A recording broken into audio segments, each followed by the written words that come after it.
안녕하십니까. MBS 초대석 임정빈입니다. 우리 농업 농촌의 가장 큰 문제로 농업의 미래를 만들어갈 젊은 농업인들이 너무나 부족하다는 것을 꼽는 분들이 많습니다. 전체 농업 인구 중 40세 미만 농가 경영주가 겨우 1%도 안 된다는 최근의 통계가 그런 현실을 고스란히 보여주고 있는데요.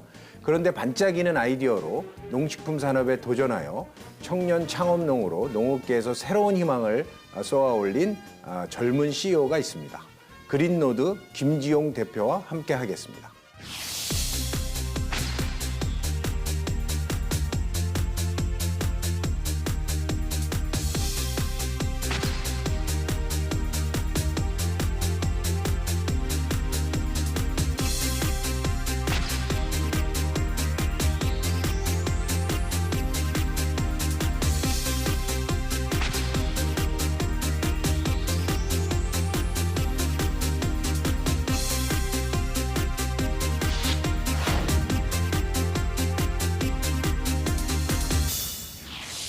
예, 우리 초대석에서 이렇게 젊은 농업인과 함께하는 것이 이번이 처음인 듯합니다.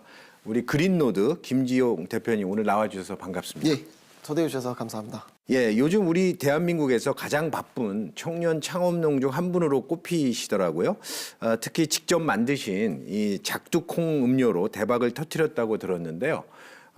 사실 일전에 그 농수산대학의 총장님께서 굉장히 칭찬을 많이 하시더라고요. 거기서 졸업하셨다고 하는데, 그런데 이 작두콩이 그렇게 흔한 작물은 아닌데 어떻게 재배를 시작하게 되셨나요? 저도 처음에는 이 작두콩을 전혀 몰랐었습니다. 그런데 제가 학교에 들어갔는데 제가 학교에서 전공이 특용작물학과거든요. 근데 그 특용작물학과에서 인삼이라든가 마, 작두콩 이런 작물들을 공부를 했었습니다. 그때 작두콩을 처음 알았습니다. 학교에서 수업 시간에요. 예. 그리고 나서 제가 좀 비염이 있었거든요. 근데 작두콩에 어떤 비염에 좋다는 내용들이 많이 나오더라고요. 고서에서 수업 시간에.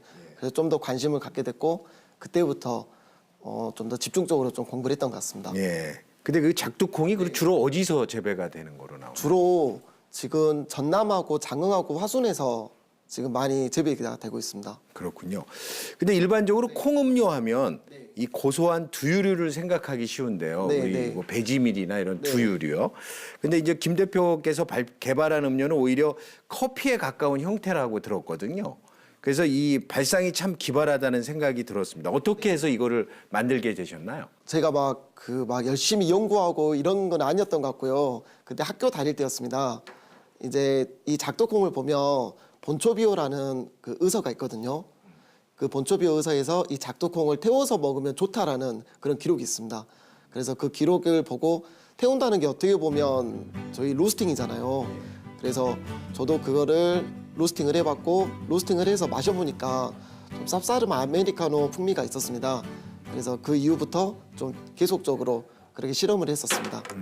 그러면 이게 커피 음료를 대신할 수 있는 그런 건가요? 커피의 향까지는 저희가 못 따라가고요. 근데 대신에 이제 임산부분들이나 이제 카페인 때문에 못 드시는 분들이 어떤 대체 음료로서 그렇게 만족감을 느낄 정도의 음료는 가능하고 있습니다. 그러면 이제 어떤 이렇게 떠오른 이게 새롭게 이렇게 아이디어가 떠오르게 된 어떤 계기가 있었나요? 제가 이 제품 개발할 때 그냥 그 본초비오라는 책에서 가장 영감을 얻었던 것 같아요. 어떻게 보면 태워서 먹었다는 게 좀 신기했습니다. 처음에.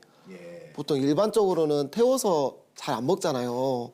그래서 좀 그게 신기해서 저도 일단 처음에 후라이팬에다 먼저 볶아봤거든요. 그러니까 맛이 후라이팬에서 볶고 나서 커피처럼 똑같이 드립을 해서 내려봤습니다. 네. 그때 그 맛을 보고 이제 그때부터 준비를 하게 됐었습니다. 네, 그래서 이제 개인적인 고민이 이런 제품 아이디어로 발전하기는 좀 쉽지 않을 것 같은데요. 근데 이렇게 떠오른 아이디어를 실제 제품화 하는데 어떤 계기로 해서 이렇게 되셨나요? 학교 다닐 때였습니다. 저희가 이제 보면 그 공모전이 있더라고요. 그때 이제 제가 그때 당시 어떻게 보면 제가 아이디어만 있는 상태였고 이 아이디어를 검증받는 게 저는 필요하다고 생각을 했었거든요. 그때 당시. 그래서 그때 2016년도 11월입니다. 제가 학교 다닐 때인데요. 농협에서 주최하는 농식품 아이디어 경연대회가 있습니다.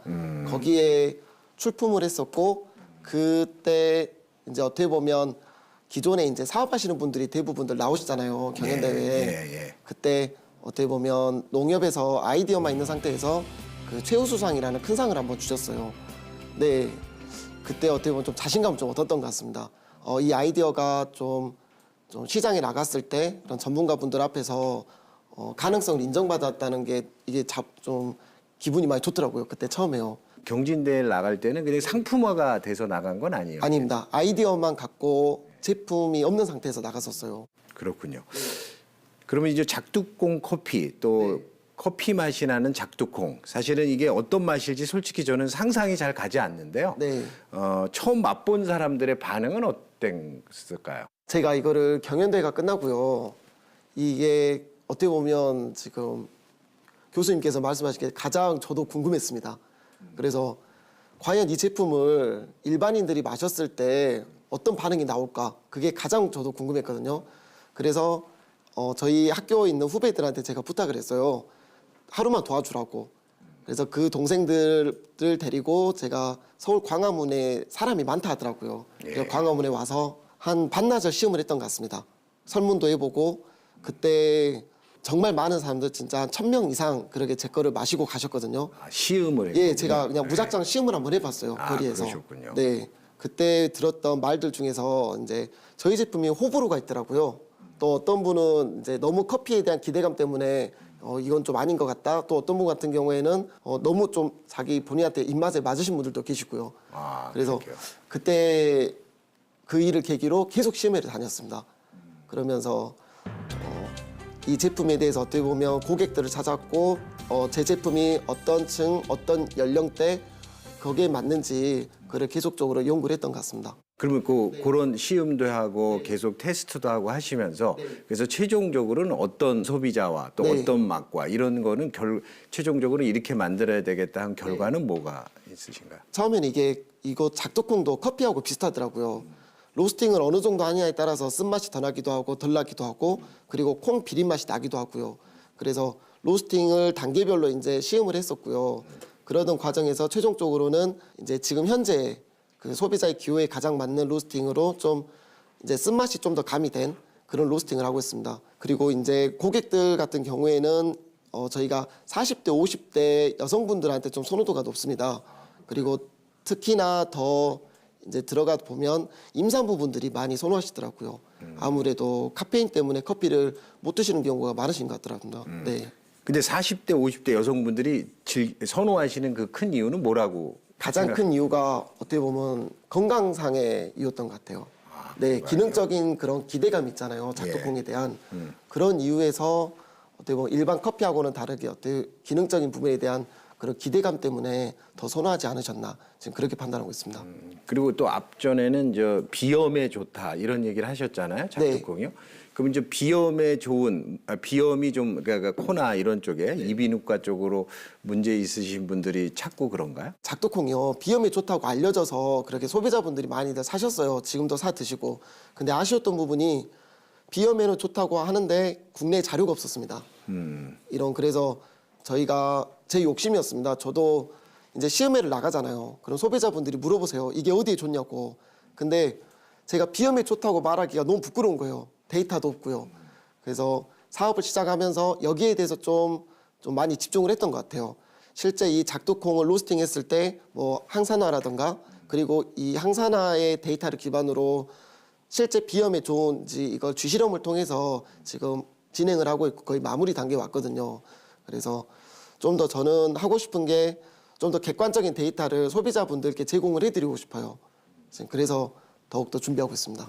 그런 그 부단한 노력과 과정을 통해서 이 제품과 관련돼서 자신감이 쌓아진 것 같으신데요.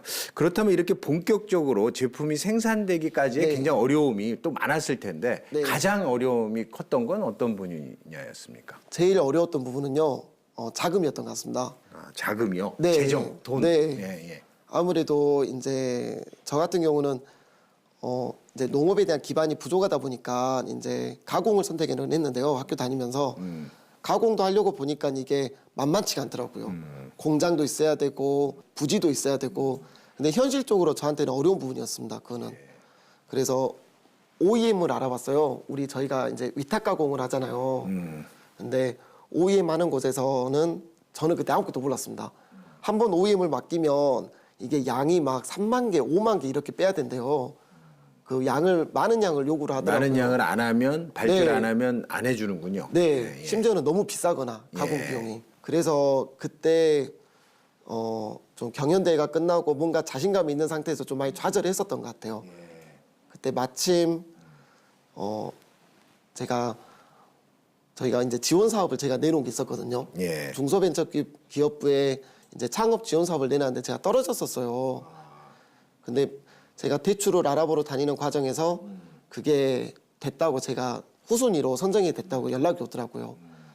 그러면서 이제 차근차근히 이제 공장도 얻게 되고요.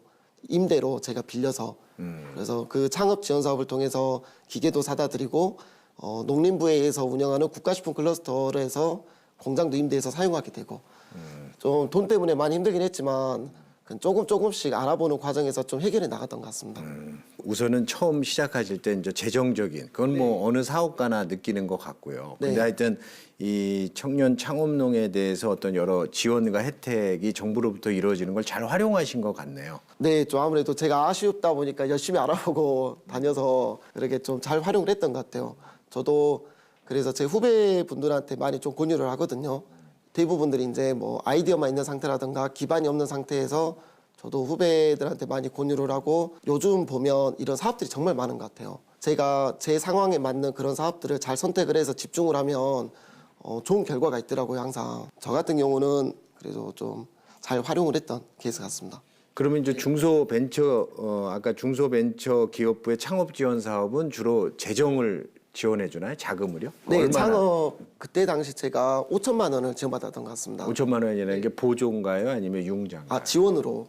지원으로요? 예, 근데 최근에는 더 많이 확대가 됐더라고요. 지원 사업들이요. 그래서 그때 저는 정말 알차게 썼던 것 같아요.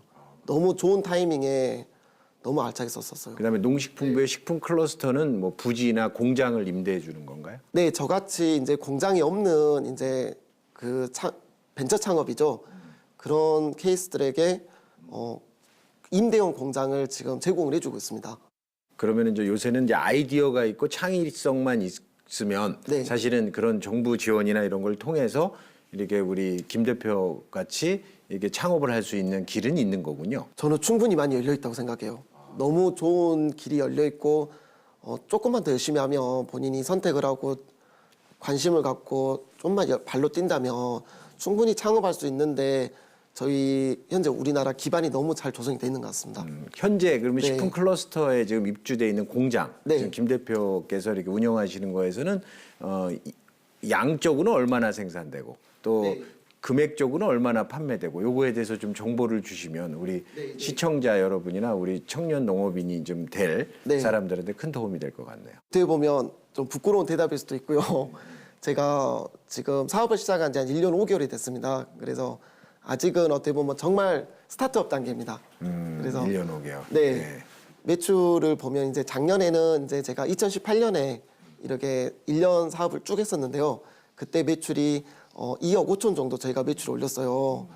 근데 어떻게 보면 운이 좋았던 케이스 같기도 해요. 어떻게 보면 단일 품목으로 그렇게 물건을 판 게 어떻게 보면 참 잘한 것 같기도 하고요. 좀 운도 좋았던 것 같습니다. 예, 그러면 현재 그 작두콩 음료가 주 상품이신데 네. 앞으로 그런 작두콩을 활용해서 혹은 뭐 다른 거라도 이게 상품을 다양화하고자 하는 그런 노력은 하고 계신가요? 네, 저희가 제품을 한번 판매를 해보니까요. 이게 가장 아쉬웠던 부분이 저희 제품이 어떻게 보면 틈새 시장을 보고 제가 시작을 했거든요.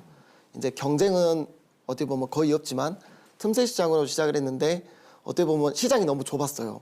그래서 제가 올해 지금부터 준비하고 있는 거는 지금 이 작두콩 커피 대용품 외에 이 작두콩을 활용한 아니면 또 다른 어떤 특용 작물을 활용한 그런 일반인들을 대상으로 할 수 있는 시장이 좀 큰 데에서 제가 도전할 수 있는 그런 제품군들 위주로 지금 개발을 하고 있습니다. 그럼 그 대표적으로 생각하시는 게 뭐가 있을까요? 지금 현재 준비하고 있는 거는 액상 스틱이고요. 저희가 보면 2리터 생수를 요즘 많이 사 드시잖아요.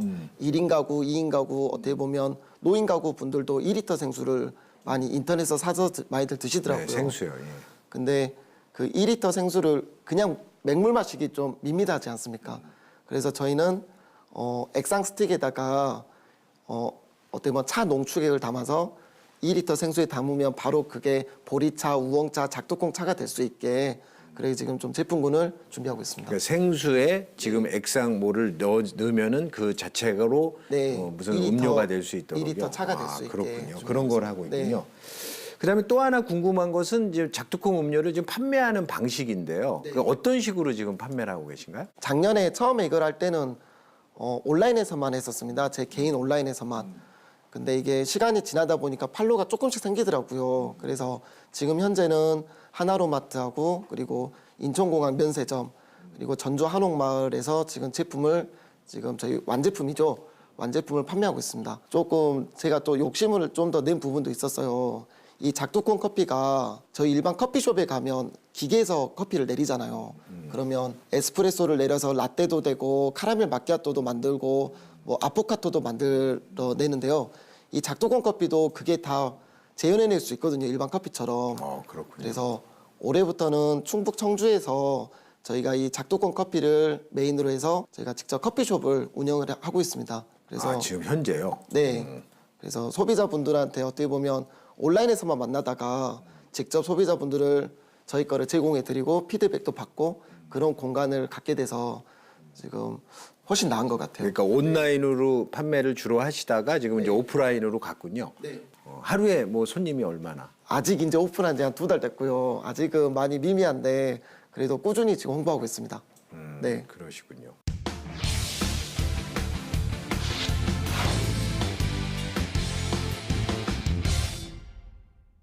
근데 대부분의 이제 젊은 나이로 이렇게 농업 부분에 이게 CEO가 되거나 농업 부분에 이게 그 참여하시는 청년들을 보면 대부분이 부모로부터 네. 농업 영농 활동을 후계받거나 혹은 또 승계를 받거나 혹은 상속을 받은 이런 젊은 후계농들이 많은데요. 네. 우리 김지용 대표는 어떤가요? 부모님이 이제 다들 도시분들이세요.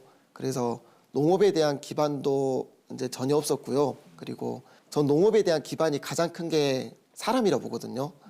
그러다 보니까 이제 시골에 아는 연고가 전혀 없었습니다. 그래서 저도 그 부분에 대해서 처음에 농사를 짓기로 결심을 하고 이제 한국농수산대학에 들어갔고요. 그때 어떻게 보면 가장 두려움을 느꼈던 것 같아요. 제가 기반이 없다는 것에 대해서요. 어떻게 보면 농업은 현실적으로 말한다면 전 기반 산업이라고도 좀 말하고 싶어요. 그만큼 뭐 땅이라든가 아니면 어떤 장비 그리고 뭐 지역의 연고죠. 이것도 꼭 필요한 부분인데요. 그거에 대해서 좀 없는 상태에서 좀 두려움이 많이 있었습니다. 근데 지금 와서 제가 좀 돌이켜 보면요. 괜히 혼자 두려워했던 것 같아요. 하나하나 풀어내 나가려고 뭐 땅도 알아보니까 빌릴 땅이 정말 많은 거예요. 시골에요. 노는 땅이 너무 많더라고요. 나이가 드셔서 농지를 내놓는 어르신들이 그런 땅들이 많이 나오고 있었습니다. 그리고 기계 같은 경우에도 각 지역에 있는 농업기술센터에서 기계를 임대를 해주더라고요. 저렴한 비용으로요. 그러면서 하나하나씩 그렇게 제가 없는 부족한 부분을 다른 걸로 대체해가면서 그래 좀 자신감을 찾았던 것 같습니다. 그렇군요. 그럼 어떻게 우선 궁금한 게 농수산대학을 이렇게 진학하게 된 계기는 무엇이었나요? 저는 원래 한 6년 정도 그 사찰 있죠. 서울 고시원에서 그 공부를 했었습니다. 무슨 공부를 하셨어요? 저 경찰 간부 시험을 한 6년 했었습니다. 네. 공무원 시험, 네, 경찰 네. 공무원 시험을 하셨군요. 네. 저는 빨리 끝날 줄 알았거든요. 그 시험이요. 근데 생각보다 길어지더라고요. 그러면서 그 절이란 곳이 어떻게 보면 산속이잖아요. 다 시골이다 보니까 그냥 맨날 마주치는 게 농업인들이었고요. 농부들이었고 그리고 밭이었고 그냥 산이었습니다. 그 6년의 기간 동안 제가 그 절에 있는 동안 너무 어떻게 보면 그거 좀 재밌는 장면을 봤어요. 나이가 70, 80에도 농사 짓는 모습이 전 너무 이색적이었습니다. 그때 당시. 어떻게 보면 저희 부모님도 제가 늦둥이라 저희 부모님 나이가 많으신데 60이 넘고 70이 되면 사회생활을 못 하시더라고요. 어떻게 보면 경제생활을요. 근데 농업인은 전 70이 되고 80이 돼도 그 경제생활 하시는 게 너무 매력적이었어요. 그래서 농업을 어떻게 보면 선택을 했던 것 같습니다. 공부를 하다가. 그렇게 이제 또 제가 좀 적성이 또 맞았던 것 같아요. 그런 시골 삶에. 그래서 농업을 선택하고 참 그때 농업 선택한 이후에 제 좀 제 판단이었죠. 제가 밭일을 한 번도 안 해봤거든요. 그 전에는 군대도 의경을 제대해서 뭐 삽질도 제대로 안 해봤고요. 또 6년간 공부한다고 어떻게 보면 너무 손만 깨끗했죠. 그래서 전 그때 당시 이런 생각을 했었습니다. 제가 농사를 지려고 이왕 마음을 먹은 거 나도 뭔가 좀 땡볕에서 제가 버틸 수 있는 체력이 될까? 아니면 제가 뭐 40kg 가마를 들 수 있는 그런 체력이 될까? 이게 너무 궁금했어요. 그래서 그 전북 정읍에 있는 아무 농장이나 제가 들어가서 일을 배우게 됐었습니다. 그렇게 배우는 과정에서 한 20살 동생이 한 명 있었거든요. 그 농장에는요. 그 농장에 있는 동생이 너무 똑똑한 거예요. 제가 알지 못하는 농업의 전문적인 용어를 저한테 말도 해주고요. 저는 너무 좋았어요, 그 친구가. 근데 그 친구가 한국농수산대학교의 실습생이었습니다. 농수산대학을 그때 다니던 네, 학생인데 학생이 실습을 실습 농장으로 네, 네. 거기를 선택해서 온 거군요. 네, 그때 제가 한 번 더 좀 방향을 틀었던 것 같아요. 이왕 농사 지으려고 제가 마음을 먹었잖아요. 그러면 뭔가 저도 제가 전에 원래 전공이 영어과였거든요. 근데 학교를 중퇴를 했지만 지금이라도 좀 뭔가 제가 평생 직장을 농업으로 업을 사봤으니까 저도 전문적인 지식을 쌓아야겠다. 평생 할 거면. 그래서 그때 한국농수산대학에 진학하려고 처음 마음을 먹고 네, 진학을 했었습니다. 그래서 졸업을 하신 거군요. 네, 네, 네. 예, 아주 흥미로운 아주 스토리신데요. 하여튼 그 어느 일반 대학의 영문학을 공부하다가 중퇴가 그만두시고 평범하게 이제 공무원 준비를 하시다가 네. 이렇게 농업을 하겠다. 또 농업 전문 대학을 다녀서 이렇게 졸업까지 하셨는데 그때 가족이나 주변 반응은 어땠나요? 이 농수산 대학 가는 거에 대해서요. 저희 그 어머님이 일단 농업을 한다 했을 때 정말 많이 우셨어요. 네, 어머님이 그 공원 있죠. 공원에 항상 조깅을 하시는데요. 공원 한복판에 앉으셔서 많이 우셨대요. 너무 억울해서. 그 아들내미 제가 누나가 셋이고 제 아들 하나인데요. 어머님이 이제 저를 이제 어떻게 보면 좀 번듯한 직장을 다니길 바라셨나 봐요. 그래서 6년간 저를 뒷바라지를 해주시고 그런데 제가 이거를 농사를 짓는다 했을 때 좀 나이 드신 어른 저희 어머니도 마찬가지고요. 농사라는 인식이 어떻게 보면 할 거 없으면 한다라는 인식이 좀 있으세요. 그래서 부끄러우셨대요. 제가 농사를 짓는다 했을 때. 그래서 저희 누나들도 마찬가지였고요. 그런 반대가 정말 많았었던 것 같습니다. 지금은 근데 물론 네. 뭐 1년 5개월 네. 졸업하시고 사업을 하셨지만 지금은 어떠세요? 지금은 저희 어머님이 제가 원래 도시분들인데 제가 전라북도 정읍에도 제가 모셨어요. 귀촌을 시켜드렸어요. 제 자랑만 하고 다니시는 겁니다. 동네에서. 네. 그러세요. 네, 너무 좋아하시는 것 원래는 같아요. 그럼 어디 사셨어요? 정읍 저 광주에 있었습니다. 아, 네. 도시에 광주 네, 광역시에 네. 계셨군요. 그렇군요. 현재는 그러니까 하여튼 아들 자랑을 하고 다니신다 이거죠. 많이 좋아라 하시는 것 같아요. 아, 그렇군요. 네. 그리고 앞서 이제 얘기를 들어보니까 뭐 다른 대학, 일반 대학을 다녀서 중퇴도 하고 또 네. 일반 경찰 간부 공무원 시험을 하느냐고 뭐 절에도 오래 있었고. 그러면 이 농수산대 신입생이 됐을 때 나이는 얼마 하셨어요? 그때가 제가 29에 수능을 봤고요. 30에 다시 첫 입학을 했었습니다. 아, 네. 그때 그럼 그 입학생들 중에서는 뭐 그 어땠나요? 연령 제가 저희 과에서 나이가 제일 많았었어요. 그리고 그 한국농수산대학교의 특징이 저처럼 이제 늦게 들어오는 케이스가 꽤 있거든요. 그러다 보니까 다른 과에도 뭐 40대 분도 계시고요. 근데 저희 과에서는 제가 나이가 제일 많았는데요. 저는 20살 동생들하고 학교를 처음에 오리엔테이션이죠. 정말 부담이 되더라고요. 20살 동생들하고 같이 있는 게. 그런데 그 동생들하고 저하고 목표가 똑같잖아요. 농업을 위해서 우리가 졸업을 하고 다 농사 현장에서 뛰어든다는 그 목표로 한농대 다 온 친구들이거든요. 그러다 보니까 나이를 떠나서 뭔가 소통이 되는 거예요. 그 친구들하고. 저도 농사를 지려고 하고 그 친구들도 농사를 지려다 보니까요. 어떤 대화 주제를 갖고도 서로 의견도 맞대어 머리도 맞대보고 뭔가 해결책도 찾으려 하고 그래서 정말 그 동생들한테 많이 배웠고 저도 그 학교를 다니면서 자신감도 많이 찾았던 것 같습니다. 그러면 아직 그 과거에도 여기 농수산대 총장에 출연하셨는데 굉장히 자랑을 많이 하시더라고요. 아, 그 네. 대학에 대한 어떤 프로그램이나. 그럼 본인 그 우리 김 대표께서도 대학 생활이나 또 기대했던 것들이 많이 충족이 됐나요? 저희 학교가 그 실습이라는 제도가 있습니다. 1년간 어떻게 보면 2학년 때 실습을 가거든요. 그때 제가 실습을 갔을 때 전 너무 힘들었어요. 그 실습이. 저는 군대보다 더 힘들었습니다. 실습이. 정말 그 남 밑에서 농장주분 밑에서 이제 배우는 과정이지만 어떻게 보면 농업이라는 게 배운다는 게 몸으로 배우는 거거든요. 전 그게 너무 힘들었었거든요. 그리고 좀 어떻게 보면 농장주 실습 교수님하고도 다투기도 했었고요. 근데 지금 와서 그 1년의 그 실습 과정 있죠. 그때 배웠던 게 저도 모르게 몸에 익더라고요. 하다못해 뭐 저희가 예초기를 이제 예초기도 치는 것도 배우고요. 그리고 농약을 치는 것도 배우고요. 그리고 트럭에다가 뭔가 물건을 싣고 이제 밧줄을 매지 않습니까? 그런 것도 배우고 그런 일련의 과정이 너무 힘들었지만 지금 돌이켜보면 저한테는 너무 큰 자산이 돼 있던 것 같습니다.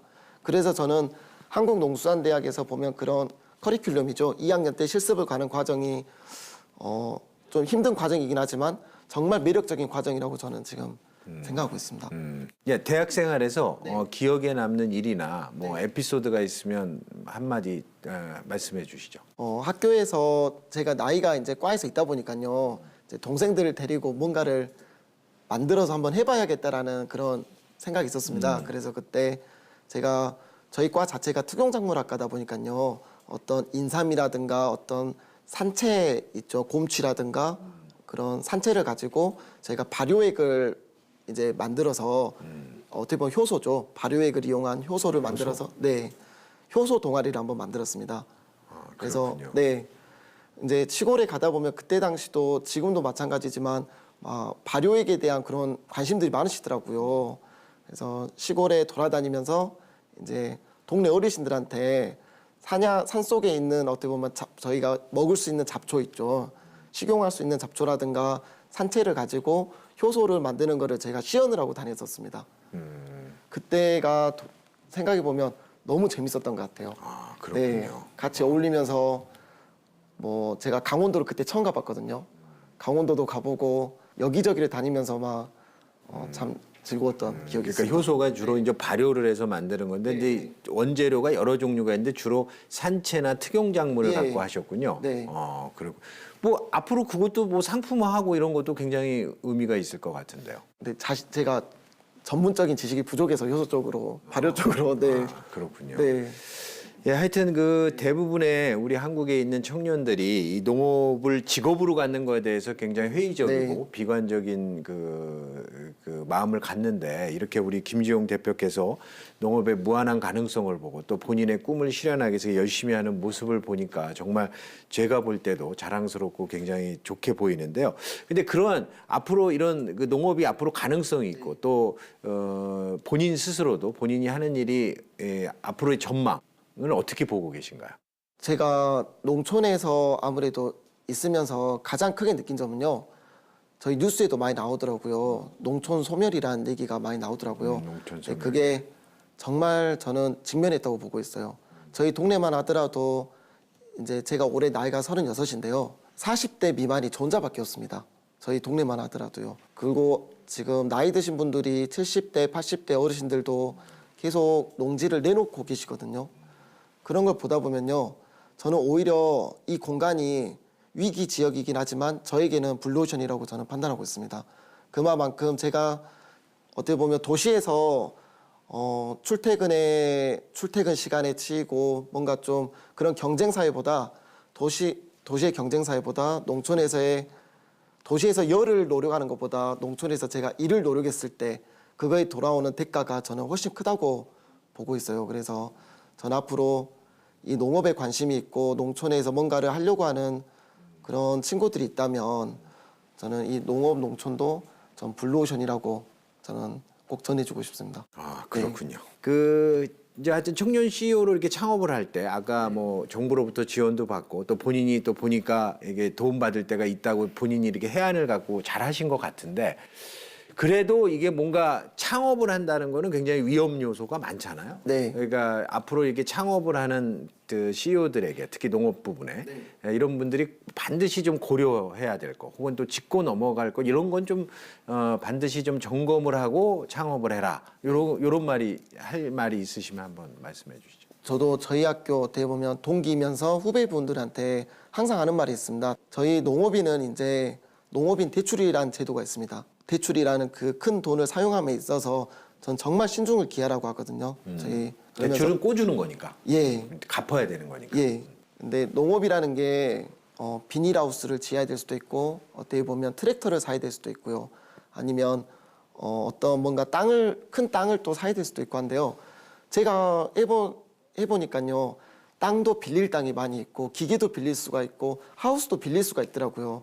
전 그래서 항상 조언합니다. 먼저 시작할 때는 빌려서 하자고. 우리가 먼저 빌려서 한번 해보고 한번 먼저 부대껴보고 그러고 나서 뭔가 좀 확신이 쓰고 뭔가 좀 답이 나오겠다. 이럴 때 우리 그 대출을 쓰자. 저는 항상 그 친구들한테 그렇게 조언합니다. 그래서 앞으로도 이렇게 농업에 관심이 있고 이런 사람들이 있다면 땅이 없고 뭔가 난 기계도 없고 시골에 저는 아는 사람도 없어. 이렇게 좌절을 해서는 전 아무것도 못한다 보거든요. 그냥 일단 농촌에 가서 뭔가를 알아보고 발로 뛰어보고 땅도 알아보고 정말 눈에 보이지 않는 그런 곳에서 기회가 다 열려 있더라고요. 그래서 대출 없이 어떤 자금적인 그런 부담 없이 먼저 몸으로 한번 부딪혀보면 너무 좋지 않을까. 저는 그렇게 생각합니다. 예, 두 가지군요. 우선은 도전 의식을 갖고 또 신중한 투자를 해라. 뭐 이런 네. 얘기 같습니다. 우리 30살의 나이에 늦게 농수산대학에 들어가셔서 또 농업을 알게 되고 또 이렇게 또 새롭게 이 작두콩 음료를 개발하면서 청년 CEO로 자리를 잡고 계신데요. 이 농업인으로서 가장 보람 있었던 순간은 언제였을까요? 어떻게 보면 이 제품이 기존에 없던 제품이잖아요. 그래서 저희 제품을 이제 사시고 댓글들을 남겨주세요. 전 처음에 그게 그렇게 기쁜지 몰랐습니다. 그거를 읽는 게. 일을 하다 보면 저도 사업이 처음이다 보니까요. 막 여기저기서 많이 치이잖아요. 하다 보면. 근데 힘들다가도 이제 그 저희 거 제품 사셨던 분들의 글을 읽으면요. 그러게 힘이 나더라고요. 저는요. 그래서 지금도 이제 뭐 자기 전에도 이제 한 번씩 막 보고 힘들 때는 제가 이 아이템이 어떻게 보면 사라질 수도 있다고 저는 생각을 해요. 근데 사라질 수도 있지만 그 한두 분 때문에라도 제가 조그맣게라도 가공을 이어나가면서까지 제가 이 아이템을 제공을 해드리고 싶어요. 그런 제 제품을 아껴주신 분들을 위해서. 그게 힘이 많이 되는 것 같습니다. 힘들 때. 네. 그러면 김 대표님이 개발하신 작두콩 음료를 드신 분들이 그렇게 댓글도 달아주고 하는데 주로 어떤 내용들이 달리고 있나요?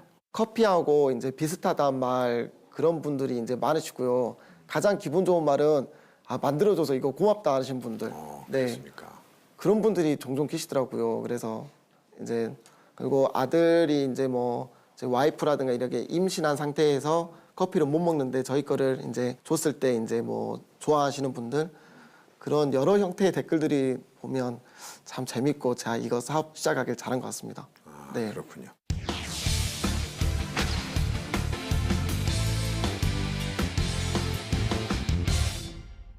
아무튼 현재도 뭐 성공적으로 자리 잡고 있으시지만 현재는 하여튼 스타트업 기업으로서 예. 굉장히 출발하고 있는데요. 근데 앞으로의 그 포부나 꿈은 뭘까요? 제가 이거 하면서 저희 팀원들이 생겼어요. 처음에 혼자 시작을 했다가 저희 팀원들이 지금은 4명이 생겼는데요. 제품을 제가 만드는 게 아니라 어떤 판로라든가 제품을 제가 하는 게 아니더라고요. 그 친구들이 만들어주더라고요. 그래서 전 그 팀워크가 가장 중요하다고 생각을 해요. 제품의 경쟁력, 제품의 판로 이 모든 거를 제 머리가 아니라 그 친구들이 만들어주더라고요.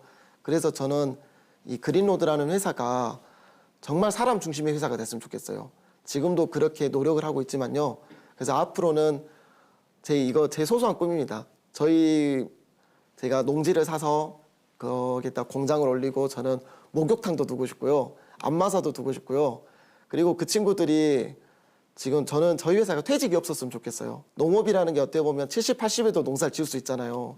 저는 그 친구들이 일을 하다가 어떻게 보면 적성에 안 맞아서 나가더라도 제가 작두콩을 심으면 제가 수매도 해줄 수 있게 나이를 먹어서까지 우리 그린로드하고 연을 이을 수 있는 전 그래서 어떻게 보면 퇴직이 없는 평생 직장을 만들어주고 싶습니다. 네. 그렇군요. 근데 아까 쓰시는 용어 중에 직원이라고 안 하고 팀원이라 그래서 제가 했는데 팀원이라고 부르는 이유는 뭔가요? 저는 저희 이제 대외 활동을 하거나 이제 이렇게 사람들 만날 때도 저희 직원이 있으면 저는 직원일 안 하거든요. 저는 항상 팀원이라고 조그마한 사무실이지만 이 사무실 내에서도 항상 소통을 하려고 정말 노력을 해요. 제가 만들어내는 게 아니라 그 친구들이 아이디어를 저한테 주고 그 친구들이 저 대신 발로 뛰어주고 다 그런 모습을 보면서 직원이 아니라 저는 그 친구들이 저한테는 한 팀이라고 생각을 해서 일종의 동업자 이렇게 네, 생각을 네. 하고 계신 거군요. 네. 예. 하여튼 사업을 또 시작한 지 이제 뭐 1년 5개월 남짓 되었는데요. 하여튼 그 설비 투자라든지 마케팅 등 이 투자할 곳도 많으실 텐데 네. 제가 듣기로 기부도 했다고 들었어요. 이게 이제 아마 그 쉽지 않은 결정일 텐데 어떤 뭐 이렇게 기부를 하게 된 이런 특별한 사연이 있으신가요? 제가 학교 다닐 때였습니다. 제가 3학년 때인데요. 제가 그때 여자친구가 있었습니다. 여자친구가 좀 몸이 많이 안 좋았거든요.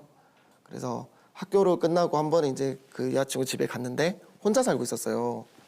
근데 몸이 너무 힘들어 하더라고요, 몸이. 이제 급하게 119를 부르고 병원에 이제 데리고 갔죠. 갔는데 병원에서는 전격성 간염이라고 저한테 전 잘 의학용어로 모르니까요. 그런 말 하더라고요. 좀 살기가 힘들대요. 너무 늦게. 그 정도예요. 네, 저도 놀랐습니다. 그래서 와이프가 지금은 제 와이프가 됐고요. 네, 그 와이프가 이제 병원에서 정말 기적적으로 살아났거든요. 그러면서 저한테 그때 병원비가 참 저한테 2천만 원 가까이 병원비가 나왔어요.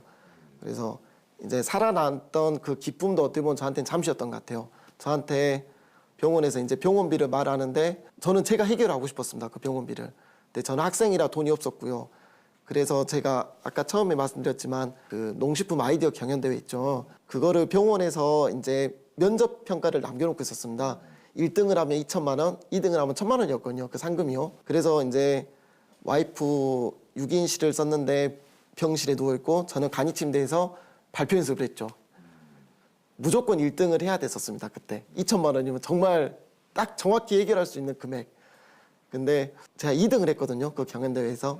그래서 1천만 원의 상금을 타서 이제 병원비를 해결을 했어요. 그때 제 와이프가 그러더라고요. 저한테. 이 1천만 원의 상금으로 제 병원비를 어느 정도 해결을 했잖아요. 그러면서 하는 말이 나중에 우리도 이 작두권 커피로 사업을 시작을 했을 때 가장 판매되는 첫 판매 금액은 우리 그게 많든 적든 간에 전북대병원 환우분들에게 기부를 하자 하더라고요. 그래서 그때 처음 결심을 했고요. 그래서 기부를 하려고 이제 시작을 했죠. 근데 참 재밌는 일이 거기서부터 생기더라고요. 저한테요. 제가 크라우디 펀딩이라는 그런 판매처가 있습니다. 거기서 제 제품을 오픈을 했어요. 근데 그때 당시 크라우드 펀딩을 할 때 그쪽 담당자분이 저한테 해준 말이 있습니다. 이렇게 작두권 커피처럼 알려지지도 않고 어느 누구나 쉽게 집을 수 있는 제품이 아니잖아요. 뭐 이런 제품은 많이 팔려야 200만 원? 그런 말씀을 하시더라고요. 그래서 저도 뭐 팔로도 없는 상태고 그래서 한번 해보겠습니다 했는데요. 거의 한 17일 만에 저희가 한 2,800만 원을 모은 것 같아요. 너무 막 순식간에 막 판매 금액이 너무 막 쭉쭉쭉 올라가더라고요. 근데 제가 그때 와이프한테 약속했던 게 첫 판매 금액 전액을 기부한다고 했었잖아요. 이거를 그만해야 되나? 이거를 금액이 너무 커져가지고. 네, 이거 판매를 중단시켜야 되나 그런 생각도 들었는데요. 그래도 이왕 약속한 거 저희가 그때 200만 원을 더 보태서 이제 약속을 지켰죠. 뭐 제 소신이 아니었습니다. 기부가 제 여자친구 와이프의 약속을 지키기 위해서 했었는데요. 그 일을 계기로 너무 변화가 많이 왔던 것 같아요. 저한테는요. 어떻게 보면 2천만 원이라는 돈이 저한테는 너무 큰 돈이죠. 기부를 했지만 그 일이 있고 나서부터 이게 알려졌더라고요. 제가 전북대병원에 기부를 하고 또 나머지 1천만 원으로는 전국의 초록우산 어린이재단에 소속된 그 어린이들 있죠. 좀 힘든 어린이들한테 1,600명 어린이한테 저희가 영화를 보여줬거든요. 그런 행사를 하면서 이게 아르마리로 알려졌었어요. 그 이후에 어떤 방송도 들어오게 되고 기사도 나가게 되고 그러면서 이 작두권 커피가 세상에 오픈이 됐었습니다. 아, 그렇군요. 네. 그러면 그 지금은 아내분이 되신 여자친구가 그때 전북대에서 치료를 받으셨군요. 네, 전북대병원에서 치료받았습니다. 근데 이 얘기를 들으니까 제가 하나 전해드리고 싶은 게 이 다음에 우리 김지용 대표님이 더 큰 CEO가 되시면 굉장히 이게 좋은 스토리인데요. 그 우리 경제학에 네. 그 경제학 원론을 쓴 노벨 경제학상을 받은 사무엘 엘슨이라는 분이 그분도 똑같이 자기 와이프의 병원비를 대기 위해서 그 교과서를 썼거든요. 그래서 그게 대박이 돼가지고 네. 그거와 거의 좀 약간 유사한 스토리인데 이 다음에 하여튼 더 꿈을 이루셔가지고 그런 얘기를 해주시면 진짜로 굉장히 감명 깊은 스토리가 될 것 같습니다. 뭐 이미도 그렇고요. 작두콩이 그 하여튼 비염에 좋다 이런 건 있었지만 크게 이제 소비가 안 되던 건데 네. 이렇게 음료화하는 이런 또 커피와 비슷한 음료화하는 걸 상품화를 통해서 지금 이제 그 회사도 차리시고 매출도 늘려가고 계신데요.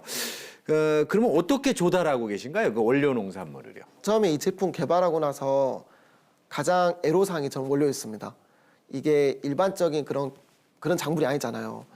그런데 이제 주로 주산지가 전남 화순하고 장흥에서 이렇게 제가 갖다가 쓰고 저도 농사를 짓지만 조금 짓고 있었거든요. 그런 문제점이 있었는데요. 원료 조달에서요. 이 작두콩이라는 게 일반 콩농사 대비 4배 정도 수익이 나는 작물입니다. 그리고 병해충에도 강해서 재배가 좀 용이한 작물에 해당하기도 하거든요. 그러다 보니까 제 주변, 제 지역에 있는 어떻게 보면 판로가 많이 없었던 농산물에 대해서 그런 형님들, 그런 어르신들이 제 거를 재배를 해주시겠대요. 작두콩을. 저는 수매를 하고요. 그래서 이제 그분들이 이제 수매하는 게 늘어나면서 제가 이제 좀 원물에 대해서 안정적으로 지금 공급을 받고 있습니다. 그렇군요. 그러면 현재는 그 계약 재배를 하시는가요? 네. 농가랑요? 예. 그러면 그 계약 금액이나 그러니까 그 일종의 수매 물량당 단위당 가격 이런 거는 뭐 사전에 정하시나요? 저희가 계약을 할 때 제가 이 정도 평수에서는 예상량을 저희가 봅니다. 그래서 계약금을 드리고 저희가 계약서에 이제 올해는 키로당 이렇게 수매를 하겠습니다 하고 계약서를 써서 그렇게 진행하고 있습니다. 그러면 그런 계약 금액이나 그 가격이 지금 좀 전에 말씀하신 일반 콩을 재배하는 것보다 수익이 한 4배 정도 네. 나는 거군요. 네. 여러 가지 측면에서 우리 농업에 기여를 하고 계신 건데요. 이렇게 제품을 개발해서 이 신수요를 창출하는 측면에서도 기여를 하시는 것 같고요. 또 실제 이런 계약 농가들에게 소득 창출에도 큰 기여를 해주시는 것 같네요. 앞으로도 그런 노력이 더 필요할 것 같고요. 또 그런 거에 대해서 사실 많이 자랑하셔도 될 것 같습니다. 아직 너무 미미해서. 제가, 그러면 네. 지금까지 하여튼 이제 여러 가지 지금 창업 이야기부터 또 그 어떤 지금 아내분이 되신 분들과의 어떤 스토리에서 나온 뭐 사회 환원 또 최근에 그 원료 조달에 어떤 계약 재배 농가들과의 계약 재배 얘기까지 많이 들어봤는데요. 단기적인 회사의 목표와 또 뭐 중장기적인 목표가 있으면은 CEO로서 좀 한마디 해주시죠. 저희의 지금 단기 목표는요. 제가 지금 이 작두콩 커피 대용품으로 카페를 올해 열어봤어요. 그러고 나서 어떻게 보면 제 오버일 수도 있는데 제가 좀 너무 과하게 생각할 수도 있는데요. 전 이 제품이 단순한 그런 완제품 형태가 아니라 커피숍에서 정말 매력적인 아이템이더라고요. 그냥 저희 나이 드신 분들 오시거나 중년 여성분들이 생각보다 커피를 못 드신 분들이 많이 계시더라고요. 그래서 그런 분들에게 저희 제품을 좀 오프라인에서 제공을 좀 올해는 좀 더 많이 해드려야겠다. 그런 목표가 있어서 최대한 그 오프라인이죠. 그런 그 로드샵 그런 형태로 저희 제품을 지금 좀 많이 판로를 넓히려고 지금 계획을 단기적으로 세우고 있습니다. 그럼 중장기적인 목표는? 저희 최종 목표가 전 세계에서 가장 번화가가 맨하탄이라 하더라고요.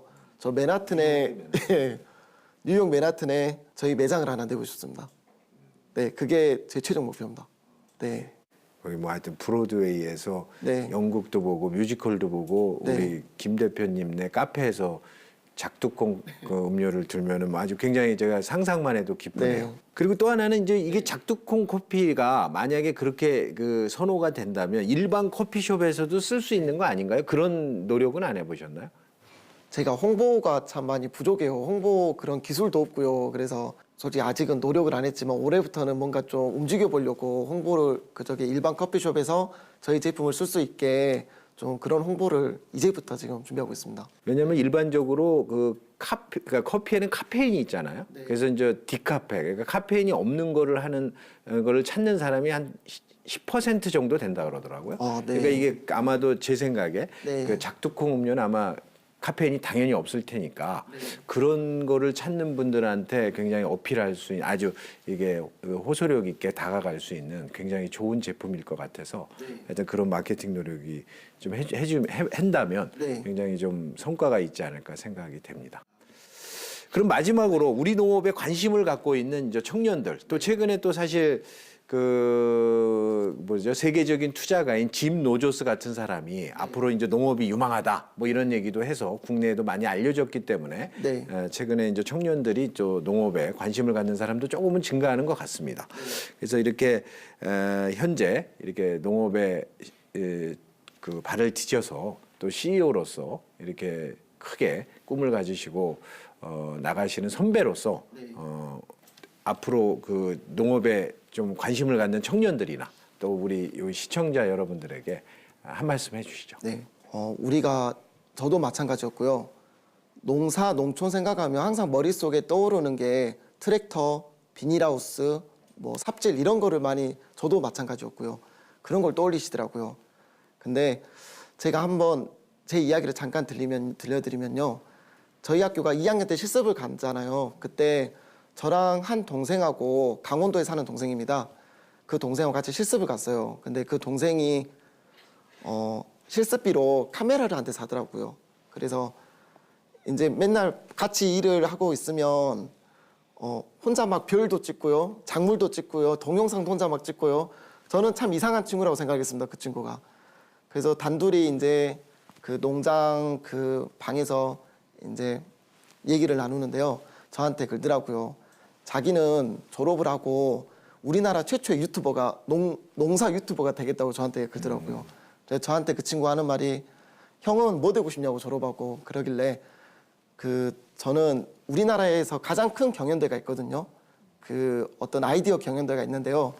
저는 형은 거기 나가서 그 본선 무대에 나가보고 싶다 전 그랬어요. 근데 지금 와서 그 친구는 구독자 수가 2만 명이 넘는 그런 우리나라 최초의 농업 유튜버가 돼 있거든요. 현재요? 네, 저도 작년에 제 꿈을 이뤘고요. 저도 그런 우리나라에서 가장 큰 농업 공모전에서 그런 본선 무대, 결선 무대까지 올라가서 제 목표를 이룬 것 같습니다. 근데 이거를 보면요, 이런 생각이 이제 들어요. 그 친구도 자기가 어떻게 보면 농사하고는 좀 다르죠. 저도 어떻게 보면 제가 좋아하는 뭔가 좀 자신 있는 이런 가공을 지금 하고 있고요. 그래서 농업, 농촌이란 공간이요. 단지 어떻게 보면 단순 생산 아니면 어떤 뭐 기반 산업 이게 아니라 자기가 좀 더 잘할 수 있고 뭔가 좀 재밌어라는 그런 것들을 농업, 농촌이란 공간은 다 받아줄 수 있는 공간 같아요. 지금 전 이런 생각이 들더라고요. 그래서 뭐 게임을 좋아하는 친구, 사람 만나는 거를 좋아하는 사람 아니면 또 어떤 뭔가 새로운 취미가 있다면 그러한 취미를 나는 어떻게 농업, 농촌에 한번 입혀볼까 내 생각을 그거를 한 번쯤 고민을 해본다면 정말 멋진 공간이 저는 될 거라고 저는 생각하고 있습니다. 예, 하여튼 이 농업 부분에 뛰어들어서 이렇게 성공적으로 자리 잡고 있는 청년 CEO인 우리 김지용 대표로부터 하여튼 이런 희망찬 얘기 또 이런 얘기를 들으니까 하여튼 굉장히 오늘이 뜻깊은 자리였던 것 같습니다. 오늘 이렇게 나와주셔서 대단히 감사합니다. 감사합니다. 글로벌 경제 침체가 장기화되면서 취업 절벽에 몰린 젊은이들이 갈수록 늘고 있습니다. 이런 현실에서 창업농으로 성공을 일군 김지용 대표와 성공 스토리는 반갑기까지 합니다. 그러나 이것이 재기발랄한 한 청년의 개인적 성공담으로 그치지 않고 더 많은 청년들의 성공으로 이어지기 위해서는 농업과 농촌으로 발길을 옮긴 청년들이 현장에서 단단히 뿌리내릴 수 있도록 보다 과감하고 강력한 지원이 이어져야 할 것입니다. 젊은 인재들의 유익과 성장이야말로 우리 농업 농촌의 미래를 되살릴 희망의 신호탄이 될 수 있기 때문입니다. 함께해 주신 여러분 고맙습니다.